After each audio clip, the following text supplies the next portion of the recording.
Most days offer a smooth ride in the warm sun, but ferry captain Michael Merrill has no problem remembering his rockiest rides. We've run under normal operations in 40, 50 knot winds, but it's like I said, the tide level is that's the main thing that ties us up here. The tides. They can drastically drop or rise as much as 6 feet in the neck of the noose when fast winds hit the water. And when it's low, it sometimes doesn't reach the deck, and when it's high, the boat's too high for the ramp to reach down to. But after years of waiting, a new ramp on the Cherry Branch side will help. The $1.4 million addition will be able to lift higher and sink lower than the ramps they have right now. Some commuters were concerned the project was related to proposed ferry tolls. It might be a good idea, but is it going to be cost efficient?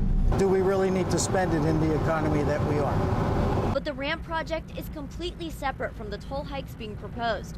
And for people who don't think it's a good idea, take the ferry every day and wait for that one time when the ferry is down because of ramp maintenance or problems. The new ramp will also be longer, which means cars will have an easier time getting on and off the ferry. The Minnesota side has had 2 ramps for years now. The second ramp on the Cherry Branch side will break ground in the next week or 2. In Craven County, Ellen Baca, News Channel 12. A flash in the sky, a rumble in the night. These are the sounds of this summer. But Monday night, the sounds didn't stop. You can see on this video just how frequent the lightning strikes were.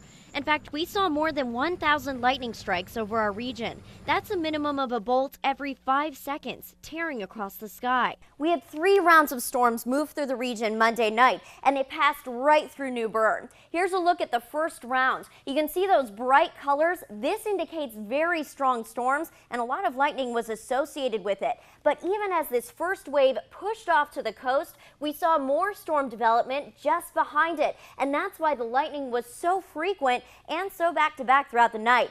Then a little farther through the night, we had yet another round right around 1 a.m.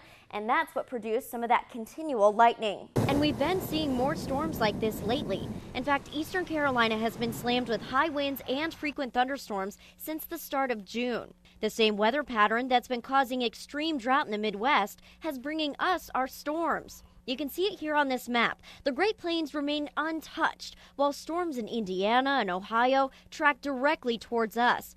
And once those storms reach the heat and humidity of the Tar Heel state, they erupt and can last throughout the night. This weather pattern doesn't look like it's going anywhere soon. So for now, we can expect flashes to continue to illuminate the Carolina sky. In Craven County, Ellen Baca, News Channel 12. These sweet potatoes were grown right here in North Carolina. Cooking farm-raised, the potatoes are a lot firmer, they're a lot more sweeter. It's something that's been going on in Beaufort County school systems for a while. And starting this year, they're going one step further, buying crops from farmers that only grow right here in Eastern Carolina. This program being brand new, we're just sending out the bids to work with our local farmers in the spring, this spring and summer. This whole field will be full in the next probably 3 months. Ben Davis is a local farmer. He helped Beaufort schools apply for the grant, which is paying for the new program. Everyone's had pizza and tater tots and stuff like that, but I think kids should eat more healthy vegetables, and if vegetables taste good, I think kids are more likely to eat vegetables. And the kids at Beaufort County will be able to enjoy sweet potatoes year-round, because right when they get the crop in, they'll flash freeze them, which means it's really easy to peel the potatoes and prepare them for future meals. Staff say they can see the difference between farm fresh and canned foods. And so can the kids. Well, when you see a child come here and be so happy when they got the right things they like, you can see the joy, and that makes our day. They really do. And how do the kids think it tastes? Good! In Beaufort County, Ellen Baca, Fox Eastern Carolina News. Every week, Donald Jordan gets a visit, and they're after one thing only. How many is that one over there full, guys? Shells.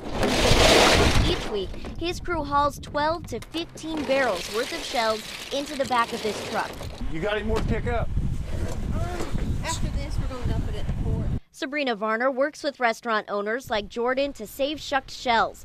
These old shells are planted in North Carolina waters, allowing baby oysters to grow more rapidly. New oysters mean cleaner water and healthier coasts. Oysters are filter feeders, so one adult oyster can filter up to 50 gallons of water a day.